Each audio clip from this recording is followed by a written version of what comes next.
Welcome to the Derek Loudermilk Show. At the edge of possibility, we fuse science, spirit, and adventure alongside healers, scientists, pioneers, and mystics to turn potential into practice, create real results. Subscribe and join me on the adventure. Garz, Chan, welcome to the podcast. Thank you for having me. It's great to meet you. Thanks for coming on. You? And someone sent me a video of you doing tree telepathy because I have a series of I've been doing this tree telepathy experiment in my local park where I find we have this amazing park, which is a botanical preserve, and I find the biggest species, like the grandmother or grandfather tree of each species, and go and talk to them, and then just make a little short video of what I've learned from the communication. And someone was like, "Oh, you should check out Garz because here she is, and she gets the tree to touch her," and I loved it. So that's why I reached out to connect. And you have so much more work to talk about, but let's talk a little bit about your connection with trees and how you approached tree telepathy or connecting with trees, if we could. Okay, so the trees contain the records of every single thing that's happened. It's like a library. It's like a record of everything that's happened, past, present, future. You know, everything you've eaten, every action that you've taken, every experience you've had is contained in whales, crystals, trees. So I started off by connecting with the tree and putting my forehead, my third eye, on the tree trunk and saying, "Show me events that have happened in this environment." And so I started being shown images of things that happened on that land. And then I started talking to the trees, and you can actually tell the trees to heal you of any aches and pains. So I would download my discomfort or inflammation or pain or injury into the tree and ask it to recycle it and then let me absorb the healing of the tree. So looking into the Akashic records of the tree turned into recycling the energy and using the tree's energy for healing. And then that turned into talking and dancing and moving with the trees. Yeah. Beautiful. When you are asking a tree to help you, what's that process look like? Well, I just simply place my hands on the tree trunk and I say, remove this pain or remove this injury or remove this inflammation from my body. And I imagine the sensation leaving wherever the pain is or discomfort is, going down my arms, out of my palms, into the tree trunk. And then I imagine it being recycled, the tree recycling that energy, and then infusing into my palms, into my body, its healing energy. Have you found any differences among trees, or some trees really like to do that sort of thing, or and is there any like exchange or reciprocity happening? Yeah, some trees are friendlier than others. I find every tree has a different personality. Some trees are slow to move. Some trees are very eager. Some trees are very enthusiastic. Some trees want to be left alone. Some trees don't want to have an interaction with you, and others are like, come play with me. Some trees are very playful. So I tend to go towards trees who I find are very welcoming and playful, and they want to have that interaction. Yeah, when I do that, I'll stand in a grove, and it's pretty obvious which the biggest trees are, but then I kind of feel into like which one is like when you go to a party and you're like, who do I want to talk to? And you just kind of like, oh, that you look kind of interesting, and you go up. It's just sort of that kind of feeling for me of like, well, I guess you seem pretty cool, and so I'm already selecting for trees that are, I guess are open to communicating. Yeah, yeah, and they also, I know it's silly to refer them to family members, but I feel like, some trees have like a grandfather energy, some have a grandmother energy, some have an uncle energy, some have an auntie energy, and some have like a energy to them, you know? And some feel like they're your friends, and then some feel like they're very introverted or they just want to be left alone. So I respect that as well. Yeah, one thing that I found is in the comment section, and I know you get a lot of comments on your social media, is so many people are now talking to trees. Like they're like, I never thought to do it like that, or going up and talking. But there's always a question like, do trees like me? Or like, if I hug a tree, am I like getting in their personal space? And all of these things. And I think it comes down to um, trees are beings, and there's so you're just navigating relationships. Essentially, it's like if you have a big family, there's so many different relationships you have to keep track of, and each one is unique, essentially. Yeah. Well, it's like you said, when you go to a party and you go into a party and there's full of people, you're not going to get the same interaction with everyone, right? So if you approach someone who doesn't want to talk to you and they're not open to meeting you and they give you yes, no answers, you're not going to keep pursuing a conversation with them, you know? Yeah. So where you live, do you have like a tree in your yard that you're regularly communicating with? Have like a deeper relationship with? There is a fig tree in my back garden that is extremely responsive to me, Hmm. more responsive to than the others. Yes, Is that the one in the video that like was touching you? yeah, it likes to dance with me. Yeah, Huh, fun. And you mentioned the Akashic records as trees having connection to the Akashic records, and whales and crystals. What about humans? yeah, humans too. You can open up someone's Akashic records to see what the lesson is that they need to learn from a trauma or from a situation, from a relationship. You can open up the Akashic records to see what's preventing the person from learning the lesson so that they can move on, so that they can grow. So you can ask the Akashic records to show you things in the past and show you things in the future. Although it's not quite a psychic reading, because a psychic reading is, it really feeds the ego, right? So someone might say, hey, can you tell me if my ex-boyfriend and I are going to get back together? That's what the ego wants to know, right? So you can say yes or no, but in the Akashic records, you don't really ask yes or no questions. You would say, what is preventing me from moving on from this relationship? What's preventing me from letting go of this relationship? Why am I holding on to this relationship? Why am I hoping that we will get back together? What is the lesson here? And what is stopping what is stopping me from learning the lesson? Does that make sense? Hmm. So the Akashic Records is more about gaining information to evolve your soul, to help you grow as a person. How much are you weaving in the Akashic records with the work that you do? I naturally go in and out of the Akashic Records. As with anything, when you first learn the Akashic Records, you need to know someone's full birth name when you enter in, and you have to say an opening prayer to go in and closing prayer to come out and all that kind of stuff. But I kind of at this point just go in and out constantly to get information about the person so that I know what I need to work with, because Hmm.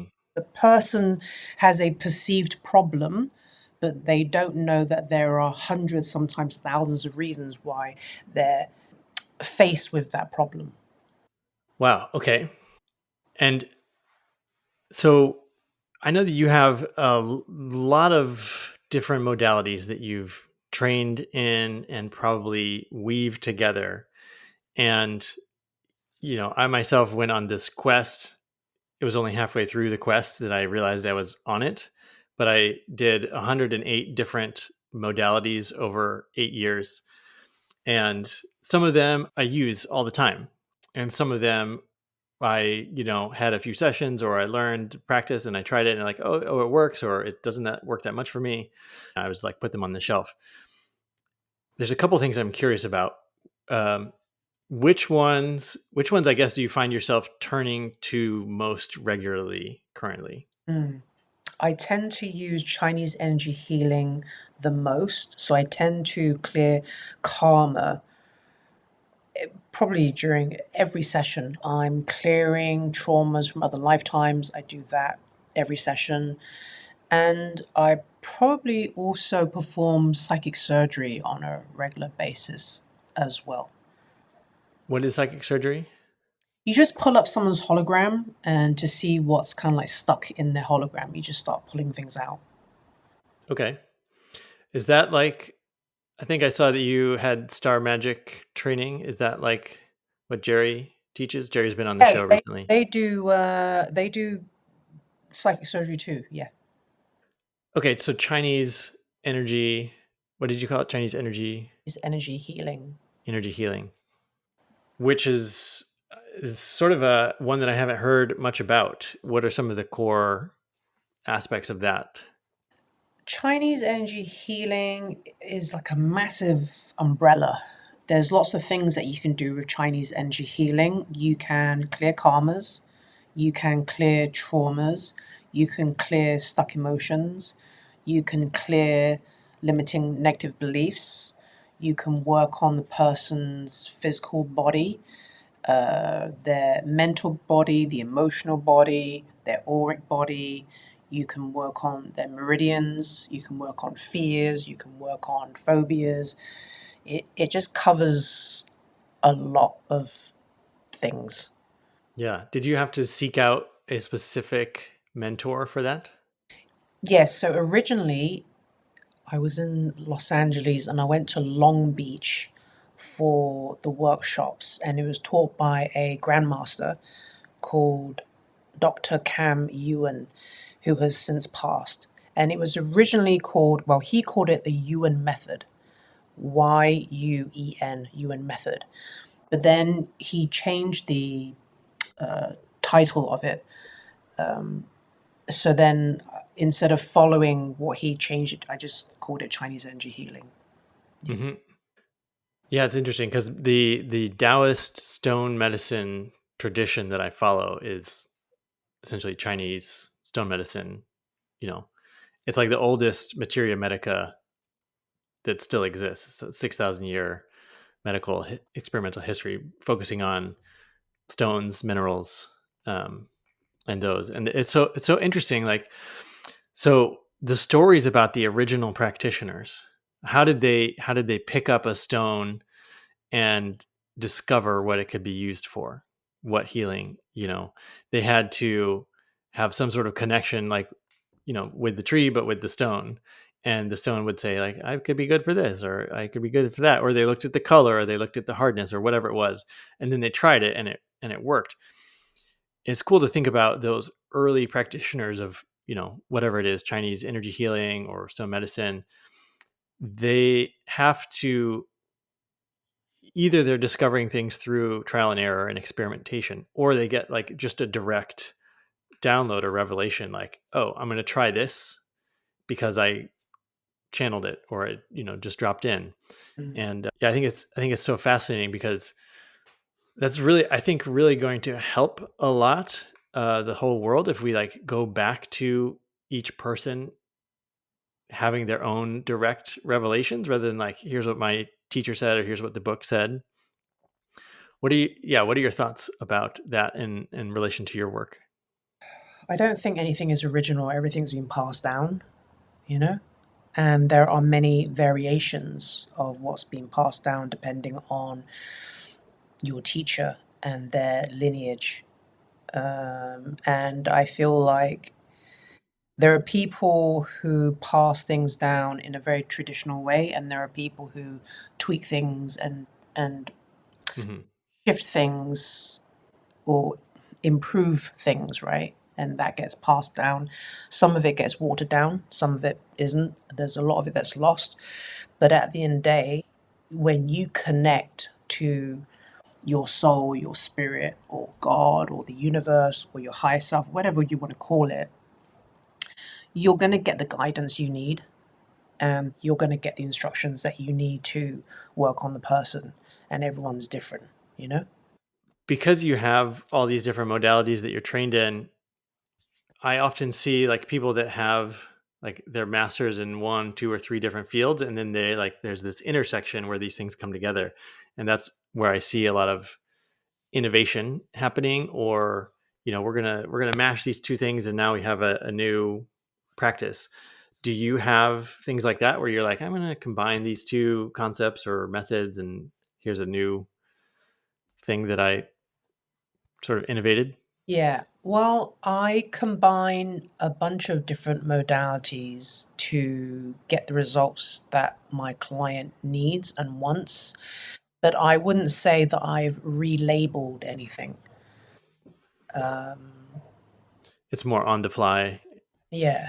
when you need it. Yeah, it's like I have this big toolbox and I just kind of like pick and choose which tool that I need to use on this person. And everyone's different. So for one person, it may be more effective to use Chinese energy healing, but then for other people, it's too intrusive. For other people, it's like they need a more gentle approach. So they may need something like IET or, and then other people need light language, right? That somehow activates something. So it depends on the client and what I feel. It's up to the client and how they respond. That's depending on the client, I will use different tools. That makes sense. Yeah. A lot of your recent Instagram posts are with light language. Is that something that's coming up for you more to share or to use? I've been posting light language videos for a while now, and I don't know how long. But people ask me, they require things. They require me to do light language, so I just, if there's a demand, I like to be of service, you know. So like one client will need something in light language and then you'll just share it with everyone, you mean? No, so in the comments, people say, can you please make a light language transmission video for fear? And then someone else will say, can you please make a light language video for my kidneys? Can you please? So I have a whole list of requirements from people who have commented on my videos, which Oh wow. I'm working through. Okay, wow. So how do you approach creating one of those transmissions? I just set the intention. I'm going to connect my Starseed family or the origins, and then set the intention to work on clearing any trauma or blockages or weaknesses in the kidneys, and set the intention after I've cleared the weaknesses to rejuvenate the kidneys or heal or strengthen or invigorate, right? And then I just go. I just let it come out of me. I feel there's certain things that I'm not self-conscious about, but I feel like speaking light language on social media would be one of them. Did you ever have that when you were starting? I did. And people are like, aren't you afraid of being called crazy? And I'm like, I've been called a lot worse. And I don't actually, it doesn't bother me if someone said, oh, you're crazy because you speak light language. Like, that doesn't bother me because I don't think it's crazy. There are some horrific people out there doing some horrific things, like hurting children. I think that's crazy, you know? So I don't regard speaking a bit like languages crazy. And honestly, like I said, I've been called a lot worse things, so that doesn't trigger me. Being called crazy doesn't trigger me. I guess I mean, even though, yeah, that type of stuff doesn't really bother me at this point, but it's like I feel for it to come out cleanly, you would have to have no self-consciousness about it. Yes, I actually prefer making a video, a light language video, because I literally just edit the beginning and the end and I just post it. Whereas I find when I'm speaking English, I have to write it, I have to type it all out and then I have to record it, and I'm literally editing every sentence because I make grammar mistakes, or I'm looking off camera, or I'm twitching my nose, or there's a siren going by, or, all these things Hmm. that I'm very, very aware of. So I'm actually more self conscious when I record a video of me speaking English. But when it's light language, it's like, okay, I'm not, it's not really, I don't feel like for me, it's a lot more freeing and liberating because I'm not worried about the grammar. As weird as that may sound. Okay. And is it, are you like observing yourself speaking light language, or is your like personal consciousness sort of like set aside in observer mode? What tends to happen is I'm almost like channeling. So I have the intention, I connect, and I just let it come out of me. And the intention is like in the back of my mind there. Like you're working on the kidneys, you're releasing fear from the kidneys, you're releasing stagnation from the kidneys, and traumas that are stuck in the kidneys. So that is kind of like playing in the background whilst I'm just keep reminding myself to feel, feel, feel, because it's not like language is not understood mentally, intellectually, right? It's not, you can't really translate it word for word. So I just let myself just feel it and just speak from a place of feeling rather than thinking. And you said your star family is helping you out. How do they participate in this process? Well, they don't help me. I just connect to my starseed family. Okay. I just connect and then that's it. Just like you would just connect to the universe, or you connect to the Akashic records, or you connect to God, or whoever it is that you speak to, whether it be Jesus or Buddha or Allah or whatever, you know? Are there certain starseed families or races or beings that use light language a lot more than others? Who are you connecting with? There are so many Syrians, Syrians. Okay. yes. But just like you've had many different lifetimes, I've had many different lifetimes. We've also had multiple lifetimes being different starseed races, not just one, you know? Yeah. There's actually a guy over in England, Alexander Quinn, and the light language that he speaks on is pretty similar, but he's often, speaking, connecting with Arcturians. So I didn't know if like light language was universal, or like each starseed lineage might have different light language Yeah, they all have a different dialect. or dialect. Okay. Yeah. You mentioned something in, I think it was one of your spoon bending videos, like I just override all doubt and then I ask the spoon to bend. Now that sounds simple, but do you have a specific practice for overriding all doubt? No, I just say it. I just speak it. I just speak it into existence. Because I feel like that's where people might get stuck with spoon bending and telekinesis. Or where do you find people get stuck? A lot of people actually say spoon bending is very simple and very easy, which it is. And some people, those who find it difficult, is because they're getting in their own way, Hmm. right? They're telling themselves that it can't be done, I can't do this, and so they can't bend the spoon. But if you channel that into the opposite, I can, and you commit to that, then you will bend the spoon, you know? I did for my birthday party. We had like 40 or 50 people a couple years ago, and I bought all these spoons. And I was like, we're going to spoon bend together just for fun. And probably 60% of people did it first try. which is great. And I had heard that it works better in groups because Yeah. there's this like collectiveness to it. But the like spiritual people had the most trouble, many of them, because they were like, I should be able to do this because I am connected spiritually. Then the people who were skeptics, or the science people, some of them just was like, "Wah," and I was like, wow, how'd you do that? Like, I have no idea. Um, so it was not exactly what I expected in terms of who would be able to do it and who wouldn't. Mm, mm. Yeah, that's interesting. For me, there are different ways to bend a spoon. You can see it bending, or you can just say, I am the universe, right?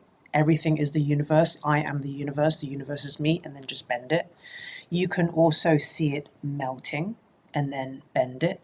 You can send your astral body out to bend it and then bend it and infuse it with love and bend it, right? You Wow. can imagine a picture or look at a picture of a bent spoon, superimpose that onto the spoon, and then bend it. There's so many, you can see it as like heating up with lava, and then it just droops, and then you can bend it. There's so many different ways that you can bend a spoon. And sometimes if you go into, maybe some of those spiritual people weren't able to bend the spoon because they had an expectation of themselves, which made them get caught up in their ego. Hmm. Does that make sense? Yeah. So it's almost like an expectation, I should be able to do this and I will do this because I need to prove how spiritual I am or how connected I am. But then you get caught up in the ego and then you can't do it. So some of that could be like performance anxiety. Yeah, that makes sense. It was so funny, actually. Yeah, yesterday. So I tried with the little. I have one here. Let me see if I can show it with the psi wheel, the tin foil, and doing telekinesis practice, Yeah. and it worked right away. And it was just spinning away, and I was like, "This is so exciting! Come take a video." And I had my wife come over, and it just stopped. Like as soon as she came over, like as soon as she got it out, and she was like, "Ah, it's just the breeze." I was like, "It was spinning for minutes, like in one direction. Like that's not." So, it was so funny because every time I tried to show somebody, it would stop working, and I was like, Yeah, "Oh gosh." it's because your emotion changes. Like I find if I'm, and everyone's different, but I find that if I'm focused in a very specific way, then the foil will move. But as soon as I switch and get really excited and amped up, it will just stop. There's this, for me, it's like it requires a certain focus. But Hmm. I take that, when that focus shifts, it changes for me. So it Hmm. could be happening for the same for you. Yeah, it's kind of like in a lucid dream when you like get so excited and you wake yourself up. Yeah. But I was really excited. I was like, "Oh, this is so fun!" And then I felt like I had a connection with the wheel. I was like, "You're spinning," and I was like, "Yeah, this is fun. We're doing it together." And so that was cool. That was a nice, surprise that it worked Yeah. first time. Well, record it and then show your wife so that she believes you. Yeah, that's why I was trying to. I was like, "How can I like, record with one hand and like hold the camera with the other?" Yeah. And then so there's a difference when you put a container over it Mhm. because then it's like free from any air interference. How much of the spinning a wheel is like you're moving the air with the force and it's spinning the wheel versus how much is like the wheel just wants to spin on its own?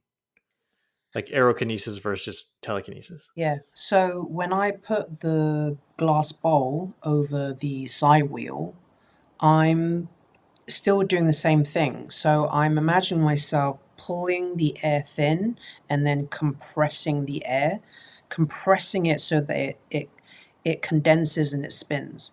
So I'm actually thinning and compressing the air around the foil to make it spin. That's how I do it. But everyone has a different way of doing it. Hmm. And so the trick for me is to convince myself the glass bowl does not exist. I am still compressing and thinning the air around the foil. There's Hmm. no glass bowl. And do you believe yourself when you tell yourself the bowl doesn't exist? Well, yes, because then it works, right? But when I don't believe it, it doesn't work. What's the difference between when you believe it and when you don't believe it? Well, when I don't believe it, I'm like, there's a conversation like, okay, I'm infusing the air or compressing the air around the foil, but there's a glass bowl in the way. Okay, so I can't penetrate the air inside the glass bowl because the glass bowl is acts like a guard or a prison or a protector, right? So if I say that, then it's not going to work. It's not, the foil will not spin. But if I say to myself, there is no glass bowl, and if I zoom in, the glass bowl is not solid, so I can get through the structure of the glass into the air inside of it, I can still thin the air and compress it and it will move. So when I convince myself of that, then the foil will move. What for you personally, like knowing that you can like unmake a physical object, like what are the implications for you around the material world that we find ourselves in? I think a lot of people are not living their full potential and they're not aware of their potential. I don't mean life purpose or career path. I mean potential as in like what your energy can do, what your thoughts can do, what your intentions can do, you know? We're not really tapped into that. We're not tapped into, the God within or the source within, the universe within ourselves, Hmm. you know? Yeah. Yeah. And it's for me, it's still unfolding. Um, and I mean, I like these telekinesis and tree telepathy and things because they, for a lot of people, they're like shiny object that gets your attention and says like, "Oh, well, if you can do it, then maybe I can do it," and that's amazing. Um, what is sort of the cutting edge for you? Like, where do you see yourself developing your potential further? I would love to learn at some point, and I respect all the stages that you have to go through in order to reach certain strengths, but I would love to be able to levitate objects, light objects, at some point. Yeah, I mean, I have a very clear other lifetime memory of being there as the pyramids are being built, and they're essentially they make those giant stones. First, they make them lighter. They take some of the matter and like put it in a different dimension so that the stone is more like a marshmallow, and then they levitate the stone into place. So yeah, levitating light objects, making heavier objects lighter. That would be fun. Um, yeah. And what's the like? What are some of the? Have you had any recent aha moments or insights that have like continue to expand your perception? Insights, aha moments. With telekinesis or aerokinesis or energy healing or life in Yeah, either of those. I think it's interesting to look at, right?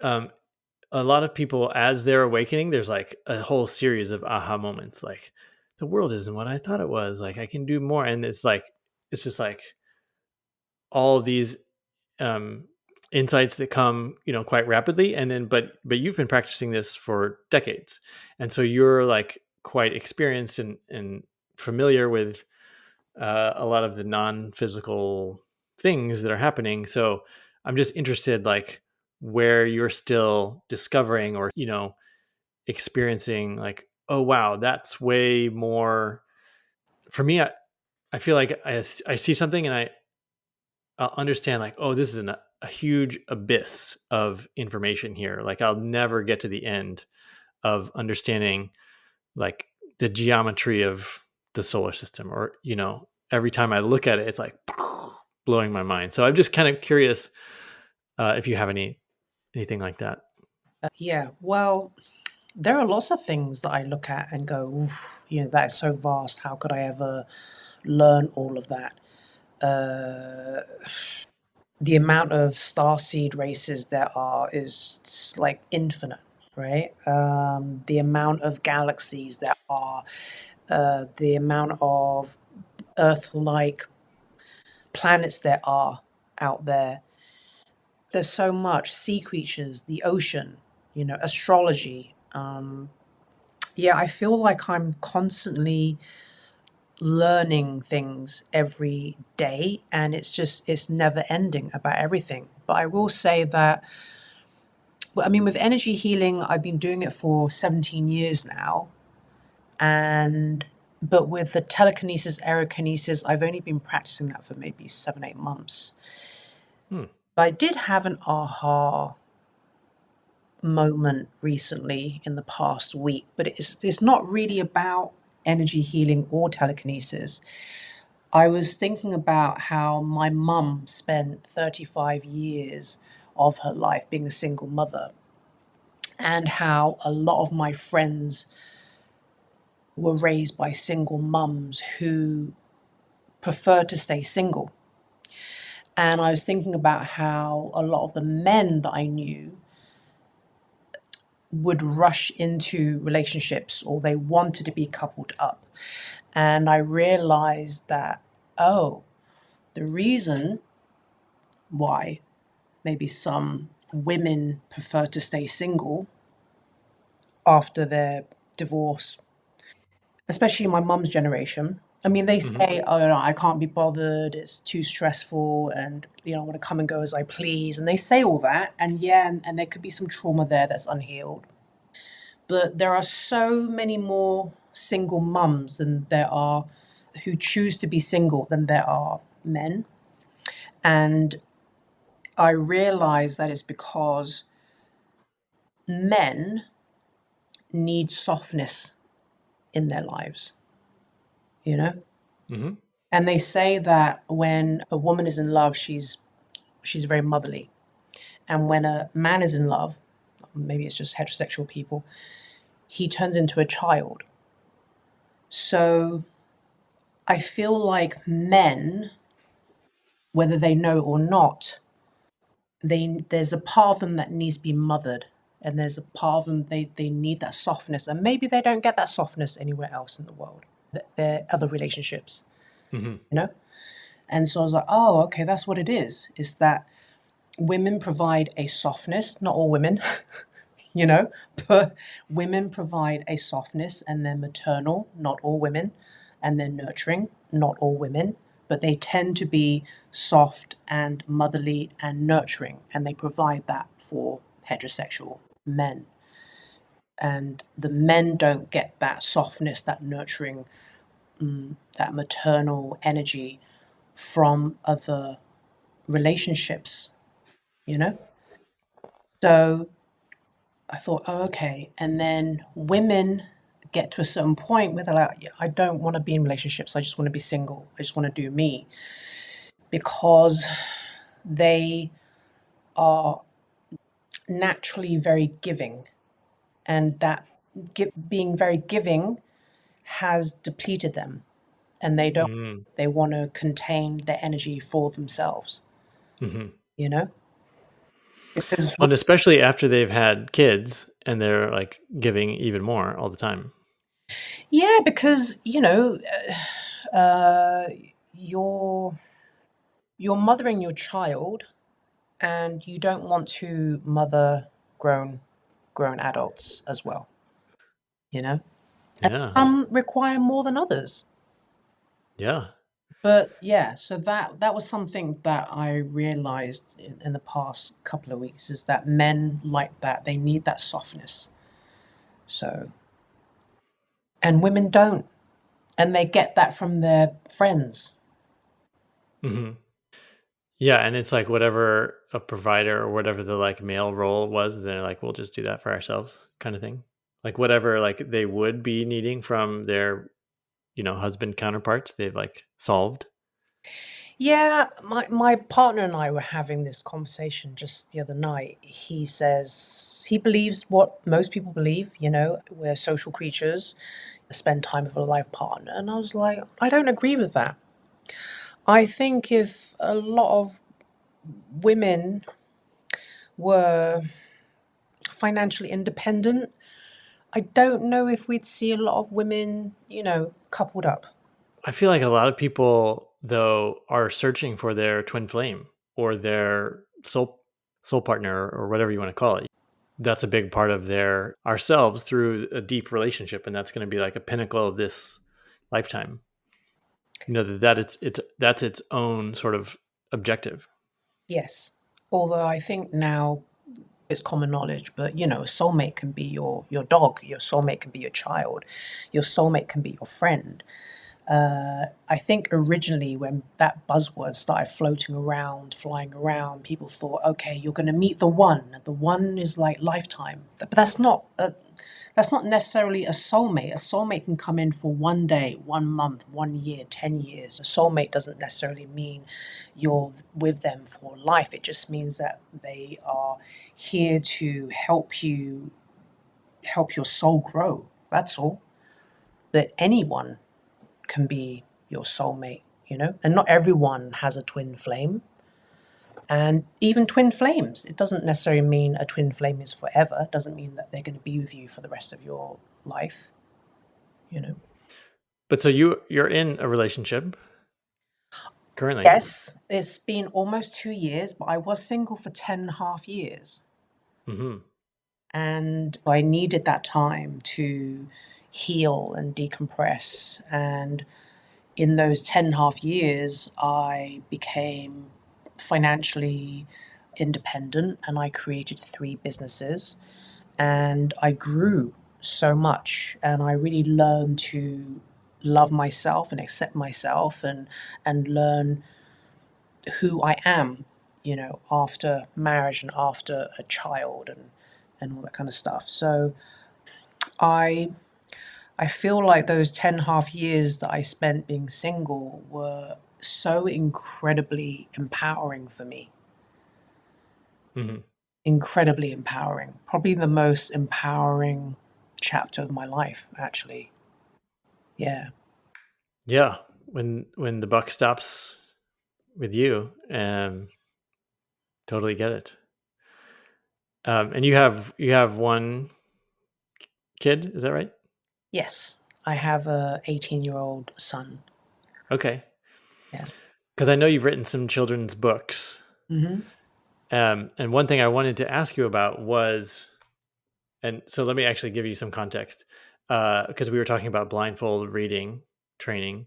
I taught my kids to read blindfold, and they loved it. And then my school asked me to run an all school assembly because I went to the same elementary school that my kids now go to, and they wanted to like hear my story, like what did you do since you left this elementary school, and there's a lot to share. And I was like, and now my kids are at this school, and let Wow. me talk about, because I talked about some of the sacred sites I had visited because we used to travel full time as a family. I talked about a lot of these modalities that I had learned and some of the ways that I had shifted my thinking. And then I was like, and my kids read blindfolded and we're going to do a demo for you. And we did. And it was like the whole school, 300 kids, like jumped out of their seats cheering. They're like, it's amazing.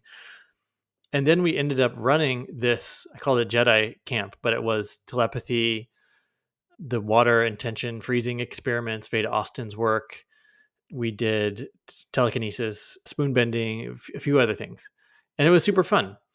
But I'm looking, because a lot of parents say like, wow, you should teach what you do with grown-ups to kids or people that listen to the show. You should do that more with kids. Mm. What do you think are some of the most accessible, fun things to do with kids to sort of expand their view of reality or to expand their own personal abilities?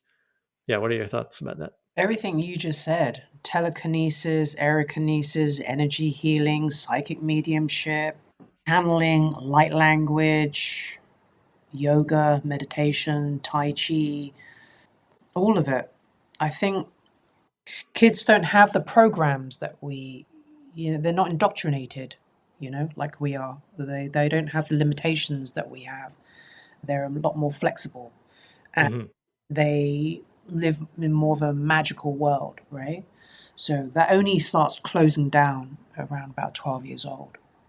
I would love to see more children doing, covering, experiencing the topics that we have been talking about. And that's, I initially wanted to teach because I couldn't find a teacher to teach my son. And I knew that around he'll start closing this stuff down. Mm. How can I prolong this? How can I?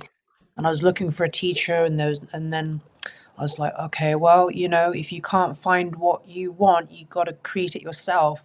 So then I started teaching workshops, but for adults, because I don't have any experience teaching with children and, all these special permits and all that kind of stuff. So I thought, okay, let me start off by teaching adults. And then at some point, I will start teaching children. Yeah, but I haven't taught children yet, though. I've just been teaching adults. And so I thought maybe I should write a book that teaches children then. So then the books, came about. Well, there is they have less programming, but there's also a focus thing. It's like the attention span also plays a role. Once you get if you're going too young, right? If you're like 6 and below, it can be hard. Yes, but then they don't need to spend an hour to move foil, Right. right? Yeah, They can do it instantly and then they're that's off true. to play. Exactly. Yeah.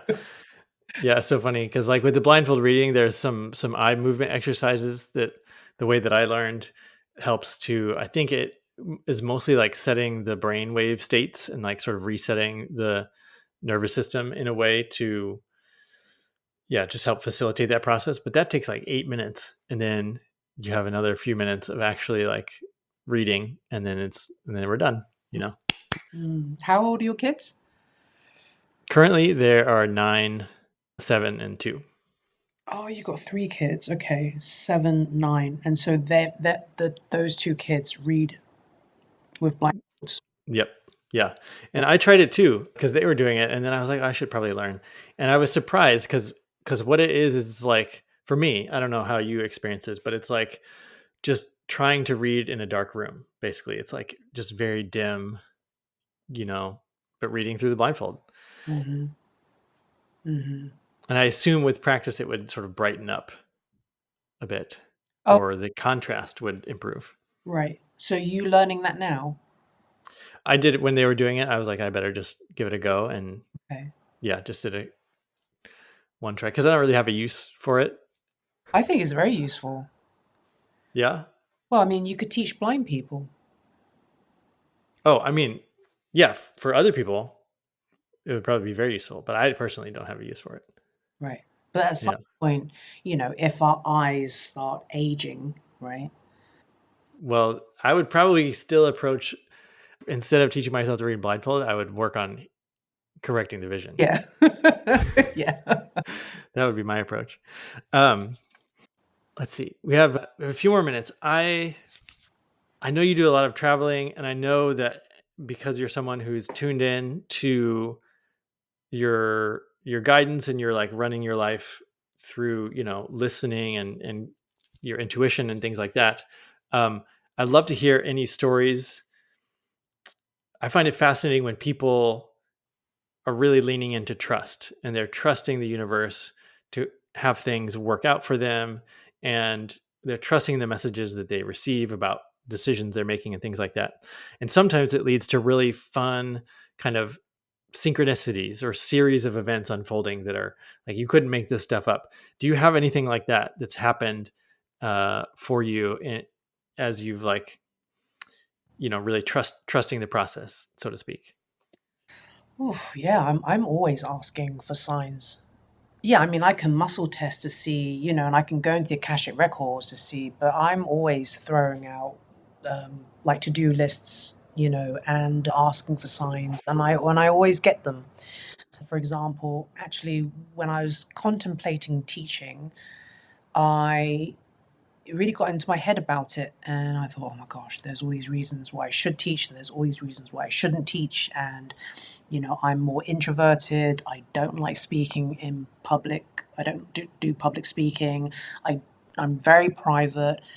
My grammar is not perfect. I can get really shy. I can trip over my words a lot, and I can start fidgeting, and I get really self-conscious, and all this kind of stuff. I was really nervous about teaching, and I was like, okay, so there's these all these reasons why I should teach, and there's all these reasons why I shouldn't teach, and I don't have all the answers, and what if I don't have the answers, and I'm not a master, and I haven't cured cancer yet, and all this kind of stuff. And then I remember I was driving in Culver City, and I said, universe, just tell me what to do. I don't know what to do. Just tell me if I should teach or not teach, and give me a really clear, obvious sign. Stopped in at the traffic light, and I looked over to my left, and there was this white van, and there was these black, bold, capital letters. It said teach. And I went, oh shit. And I drove home, and I just started spiraling. I was just so nervous, and I sat in meditation because I had almost like a panic attack happening, and I was like, oh, there's all these reasons why I should. And then this voice just cut through and said, it's not about you. And that humbled me. And I was like, yeah, you're right. I'm getting so hung up on my insecurities and my ego, just like, and it's not about me. So if in doubt, focus out. So stop focusing on me, right? And focus on helping people, being of service to people. And things like that happen constantly. I get signs even when I'm not asking for a sign, Like I wonder if I should get a new mattress. And then I'll see, again, on a truck, mattress. It's like, oh, okay, I guess I'm getting a new mattress. I get the sign, Or like, That's pretty instant feedback. yeah, or like it happens a lot when I was driving, and I like to do it in front of my son to show him how magical it is. So, like one day we were driving West LA, and we were talking about where we want to go on vacation, and he threw out a bunch of countries, I threw out a bunch of countries, and I said, why don't we just ask the universe where we should go next, Japan or Brazil or whatever, Australia, da, da, da. And then within 2 minutes, a SUV pulled in front of us, and they had a bumper sticker that said Brazil. So I looked at my son, I said, we're going to Brazil, And we did. Amazing. And it was awesome. Awesome. Yeah. What is your son's current super into being in tune, or what's his current relationship since you brought him up, like doing things like that? My son is the reason why I started doing energy healing and trained as a psychic medium, because when he was a baby, he could see spirits and entities and orbs and all kinds of things. And I thought, I'm going to have to learn psychic mediumship so that I can empower him so that he doesn't grow up being terrified of entities and spirits. Because even though I have always been able to feel or sense spirit, I never wanted to see them or talk to them.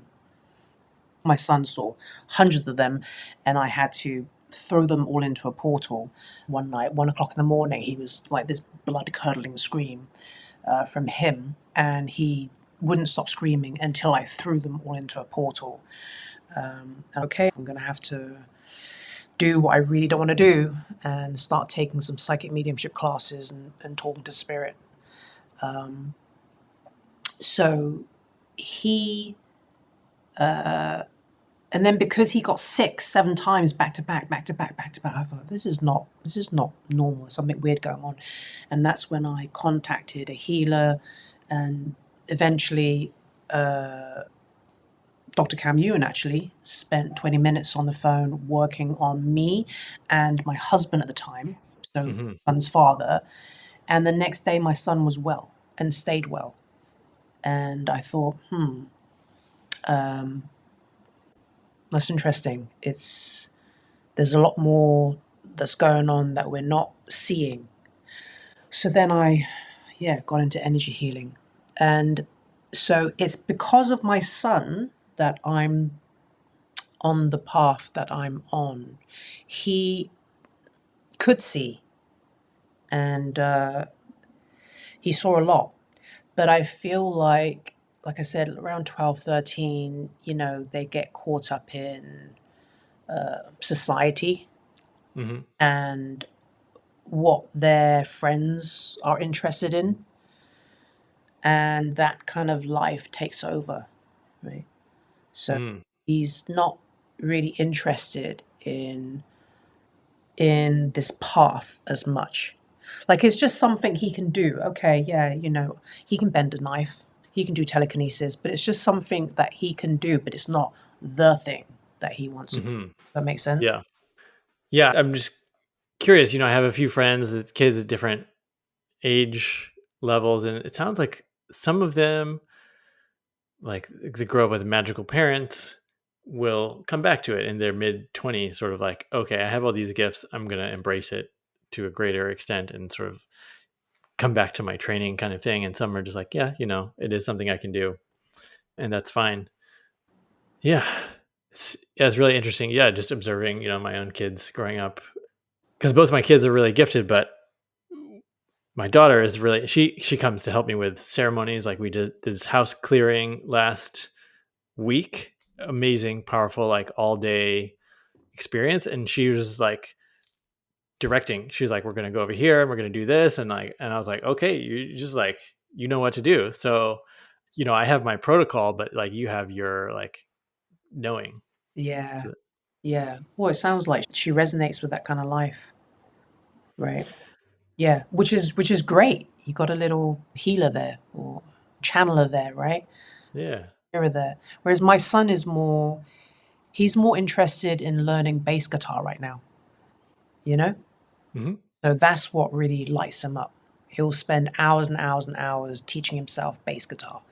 So I think, and he just started university like a month ago, and he's already been asked by 4 different people to join their bands.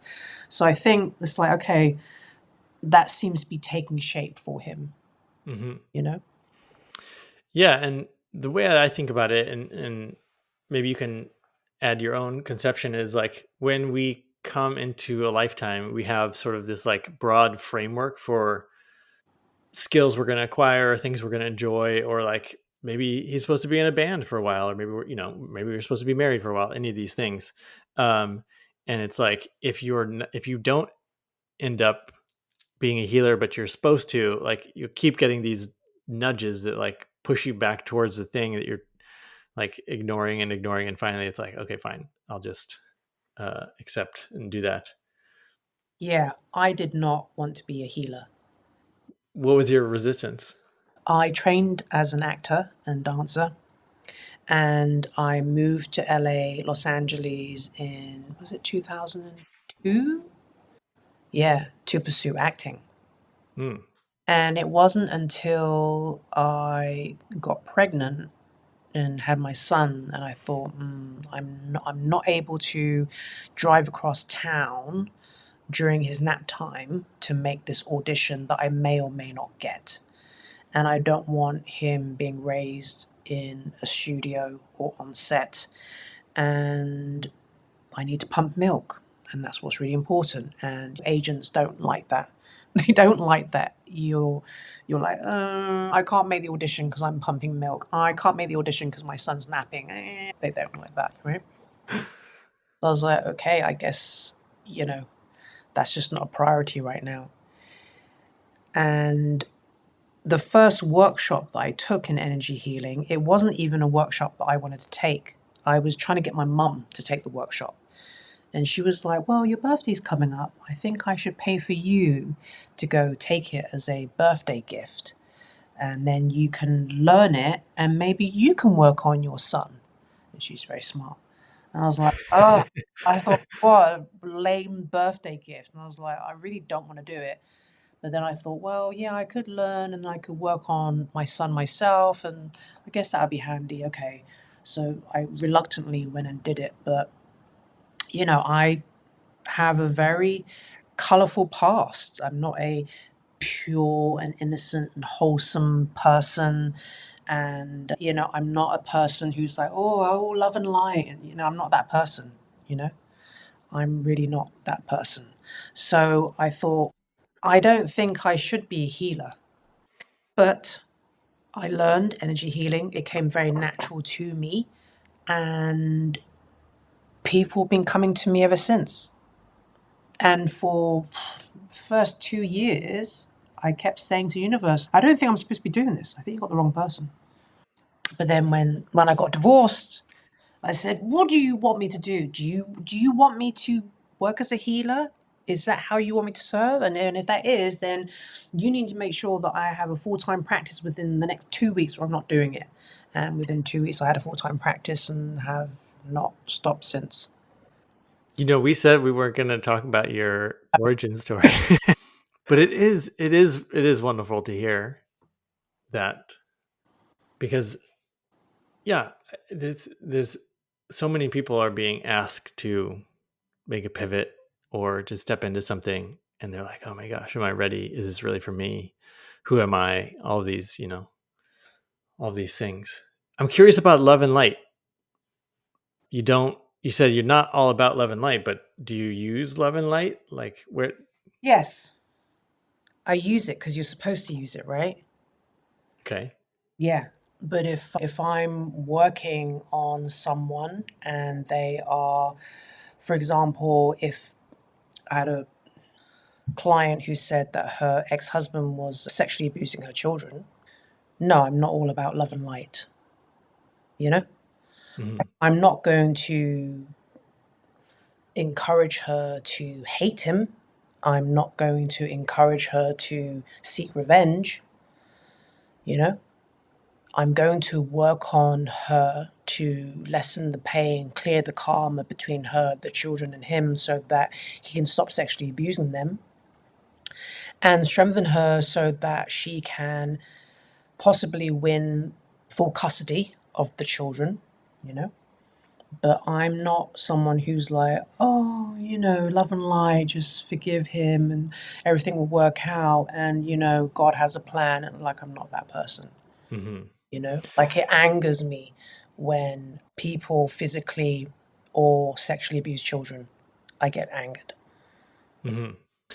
Yeah, well, it sounds like you're. I'm thinking of like tactical military squads where they're just like, here's what's going to be effective to resolve this, and we're just going to go in and be like really practical here. And you know, it sounds like you get into a mode where you're like, we're just going to solve this, and here's all my available tools and strategies.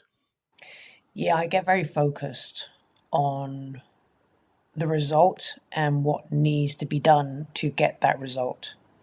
Yeah, I'd say when I'm working on people. Yeah. Yeah. Well, I can imagine that's why you're partly why you're so successful, right? I mean, did people like really get a lot of from working with you, right? Some people do. Yeah, some people do. I mean, but some people are very receptive to energy healing as well, though. For some people, they just need one session. For some people, they need five. And Mm. some people are highly sensitive and extremely receptive to energy healing, you know? So, I mean, there are so many healers out there who are incredibly talented who aren't working as energy healers. They don't want to work as an energy healer. They don't want to work on people. They don't want to listen to problems. They don't want to. The universe is not forcing them to work as an energy healer. Whereas I feel Hmm. like I was forced to work as an energy. Okay, so let's say you encounter a serious issue going on with someone, how do you make sure to not take that on? Or like what's the like potentially it could be really draining, right? Or just intense. So how do you what do you do to make sure that you're not getting dirty, so to speak? Well, when you do it for a long time, with Chinese energy healing, you've got to be neutral for it to work. So you cannot be pulled off center when you do Chinese energy healing. You cannot break down in a session and start crying and sobbing, with the client like that. You're not going to be able to do the work. So that anchors me. And when you listen to problems and horror stories every day for however many years, it's not that you become immune to it, but you become accustomed to the story, the pain, right? Mhm. And but every now and then something will cut through that. Something will penetrate your neutrality and it will affect you because it's supposed to trigger something within yourself. Sometimes the universe will bring me people who are reflecting something within myself. It's like, oh, they have Mm. a wound as me, they have a similar trauma as me, right? Because I'm supposed to look at that problem or that issue within myself. There's another layer for me to heal for myself within myself, you know? Mhm. And it's a real fine line of straddling. You got to be professional, but you've also got to see and feel and hear your client, and you've got to be compassionate, but you've also got to be have firm boundaries, right? So there's a lot of things that you need to straddle, but then you also got to clean yourself after work. And for some people, it's imagining a big chunky cloud rinsing through your body rapidly. Mm. For some people, it's using the toilet. For some people, it's washing their hands. For some people, it's a foot soak. For some people, it's a salt bath. For some people, it's standing on the grass barefoot and just allowing the earth's electrons to move through your body. So, everyone cleanses themselves differently. I don't think it's possible for me not to feel anything because that's just not who I am. But some people can be they can compartmentalize and just go in there, very matter of fact, practical, just do the work in and out, in and out, in and out, in and out. And they can be unaffected. But it's like everyone's different. Extroverts can do more sessions and they can Mm. get energized from seeing a lot of clients, whereas introverts get depleted easier and they need Mhm. time to recharge and rejuvenate, right? So I spend some days I spend 7 hours to 10 hours a day in silence. Wow. you know, but not everyone wants to live like that. Well, yeah. So my wife is a practitioner as well, and she is kind of more on the introvert side.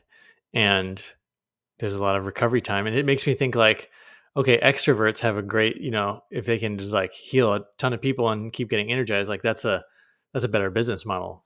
Or you could like potentially, if you're seeing more people and helping more people, potentially that's a better business model. Well, But but extroverts do get burnt out too, though. You know, mhm, they extroverts can get burnt out too because their boundaries are, I don't want to say weaker, just more extended. yeah, thank you. They're more extended. But extroverts need to recharge as well. And extroverts can get burnt out because they just keep going, keep going, keep going, keep going, and then it becomes a bit of like an addictive high. Mm, When you get into that addictive high, you can crash, right?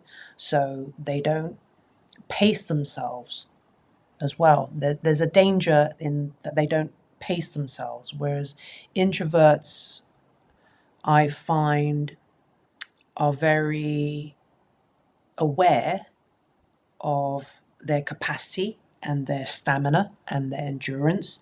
Mm, They plan for it. that makes sense. So, just like a practical 3D thing, how do you structure your business when you're doing healing work? Yeah, how do you run your business? Well, people just book online. I have a website, ChineseEnergyHealing.com. They just book online, either a 20-minute session or 30-minute session, and then we either meet on Zoom or FaceTime, and I just say hi. What would you like to work on? They tell me, and I just dive in and go. So you're not, I mean, I know you have quite a lot of people now following on social media. Are you thinking strategically about the business, or you just kind of flows to you, or do you manage it at all? Just sort of curious about the 3D structure of that type of thing. I don't solicit any clients. I don't DM any people, if that's what you mean. Really, I don't pay for marketing. I'm not sponsored by anyone or anything. I just share what I do on social media and trust that the people who who resonate with me will find me. Yeah, I mean that's I think the dream of a lot of healers, right? That they would just have that and that people would just find them. I'm asking because I work with a lot of different healers and things like that, and it's like people that have a lot of, let's call it 5D, like a sense of the expanded universe, but then they still have to run a 3D business, the practical things like I want to make sure that I have enough money to pay my necessities and all those things. Yeah, just always curious to hear how people are running their business operations. Hmm. But for you, it sounds pretty straightforward. It's pretty straightforward. It kind of like runs itself type thing, you know? Yeah, Like I I don't mean that's the dream, right? I am very fortunate. There are people who don't have a website. There are people who aren't on social media and they're just as busy and just as successful, you know. Hmm. Whereas I force myself to be more visible. I don't really like it, but I force myself to be more visible. Is that because you think it's of service? Because there's some really horrible people out there doing some really horrible things. And if you consider yourself a light worker, which just means that your work brings light to the world, then we need to be more visible to balance out all the darkness that's happening, all the dark agendas that's happening in the world. Otherwise, the darkness is just going to drown everything out, and people are just going to spiral into powerlessness and hopelessness and helplessness, despair. So, Hmm. those of us whose work is creating some light in the world, we there's an obligation to be more visible, to show what's possible and the love and the light that's out in the world. I encourage other light workers to be more visible. So it's like, how can I encourage other light workers to be more visible when I'm not willing to be more visible? So Hmm. I gotta, you know, walk the walk. Yeah. There's an interesting phenomenon, and I wonder if you've observed this too, where like some things on social media, like for me, it's tree telepathy. All the comments are like, "This is amazing. I love it. It's opening my eyes. I'm using this stuff," and it's like generally all positive. And then there's some things where, and so for me, it's like when I'm remote viewing this Three Eye Atlas interstellar object and reporting on what I see when I remote view, that gets way more trolls and things like that. And I'm wondering if there's like it almost must be like an agency effort to like deploy that many people to try to distract or something from certain topics but not others. What do you think is going on with why some are like it appears like there's a concerted effort to, I don't know, discredit or Uh, I mean, there's a lot of people who've been censored, right? And there's a lot of people who will continue to be censored. I mean, at the end of the day, they don't want people to be magical and empowered and too powerful, right? because they need a society that is docile and subservient to follow the rules and the programs that we've been indoctrinated in, right? So they need followers, not leaders. But yes, when I post energy healing, I'd say it's mostly positive comments, but posts, spoon bending, which is hands down the easiest thing, that I can do. And then you get all these trolls and haters and really rude, obnoxious, people who are just completely unconscious and sleepwalking through life, or I like to call them zombies, coming out and making all these comments. And you're like, wow, it's just bending a spoon, Hmm. you know? Yeah. It's Maybe that's because the spoon bending is so symbolic because of the Matrix movies, with the like, that's when Neo is like, oh, I can start to understand how the Matrix is not real. Maybe it's like a symbolic node in the Matrix. who have watched The Matrix will post a little is it GIF Hmm. of The Matrix going, there is no spoon. But I think the trolls or the people, the haters, they have not watched The Matrix.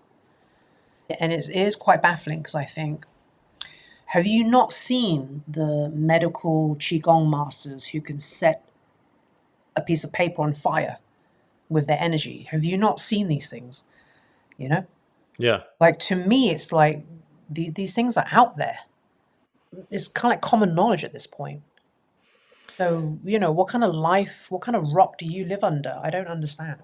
Well, my friend always reminds me, he's like, what you consider to be common knowledge and normal for you is not everybody's normal. You know, Yeah. he reminds me of that. He's like, the things that are easy for you are like other people might struggle with just because they're not you. Yeah. I will say that when I was just posting energy healing, you have a certain type of person who's following you. And it's a really nice little cozy little world full of Care Bears.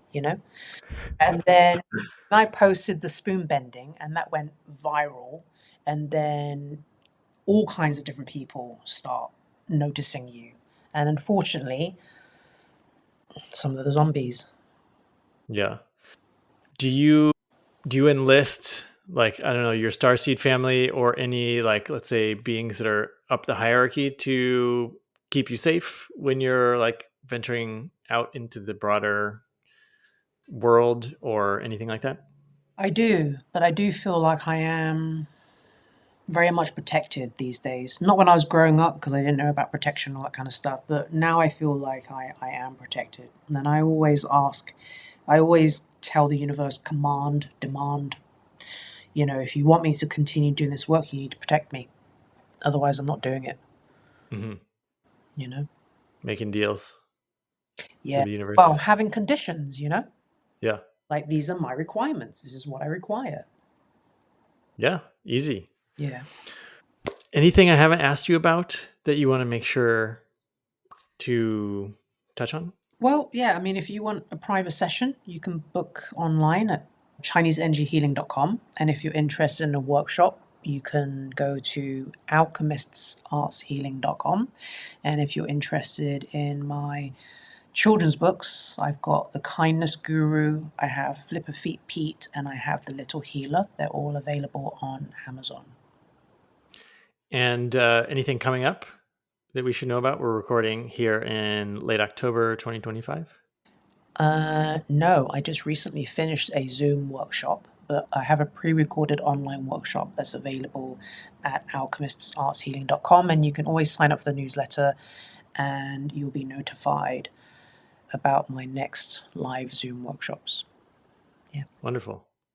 Garz, thanks so much for coming on the show. Thank you, Derek. It was a pleasure. Thank you. Likewise. Talk soon.